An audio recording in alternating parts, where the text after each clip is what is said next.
ഇത് കുറച്ച് നാൾ മുന്നേ എടുത്തു വെച്ചൊരു വീഡിയോ കേട്ടോ. അപ്പം നമ്മൾ വേറെ എങ്ങുമല്ല പോയിരിക്കുന്നത്, തേനാളിക്ക് നമ്മുടെ അമ്പലത്തിൽ ഉത്സവമാണ്. ആ പാപ്പനാണ് ഫ്രണ്ടിൽ പോണത്. ആ ഫ്രണ്ടിൽ രണ്ട് പിള്ളേരെ കണ്ടോ, വേറെ ആരും അല്ല, പിങ്കി ചേച്ചിയുടെ മക്കളാട്ടോ. അവരവിടെ കളിച്ച് തിരിച്ച് നടക്കുന്നുണ്ട്. നമ്മൾ അങ്ങനെ വന്നിട്ട് ചെണ്ടകൊട്ടം കാര്യങ്ങളൊക്കെ കാണുമായിരുന്നു. കണ്ടതിന് ശേഷം നമ്മൾ അമ്പലത്തിന്റെ അകത്ത് കയറി തൊഴാനുണ്ട് കേട്ടോ. അപ്പൊ അതേ പോണ വഴിക്കാണ് നമ്മുടെ ചക്കിനെയും കണ്ടു അമൃതനെയും കണ്ടു. രണ്ടും കൂടെ അവിടെ നോക്കിയിപ്പുണ്ട്. വേറെ ആരെയും നോക്കിക്കല്ല കേട്ടോ, ആനേനെ നോക്കിക്കാണ്. അങ്ങനെ അമ്പലത്തിൽ കയറാനാവുമ്പോഴത്തേക്കും ദേ നിൽക്കുന്ന രണ്ട് ചേച്ചിമാര്, പിങ്കി ചേച്ചിന്റെ കൊച്ചെന്തോ പ്രശ്നത്തിൽ ഉടക്കിയിരിക്കുക കേട്ടോ. അപ്പോൾ അത് പറ നിറക്കാനുണ്ട്. നമ്മൾ അമ്പലത്തിൽ കയറിയതിന് ശേഷം നമ്മൾ പറ നിറക്കാൻ വേണ്ടിയിട്ട് തുടങ്ങി കേട്ടോ.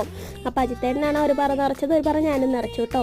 പക്ഷെ അത് കാണിച്ചിട്ടില്ല. പിന്നെ ആ ചെണ്ടകൊട്ടും ഇതൊക്കെ നോക്കി നിൽക്കുകയാണ്. അപ്പോൾ ആനേനെ വലം വെക്കുന്നുണ്ട്. അപ്പോൾ ഈ ആനയുടെ വലം വെപ്പൊക്കെ കഴിയുമ്പോഴത്തേക്കും നമ്മുടെ താലവും കാര്യങ്ങളൊക്കെ വരാനുണ്ട്.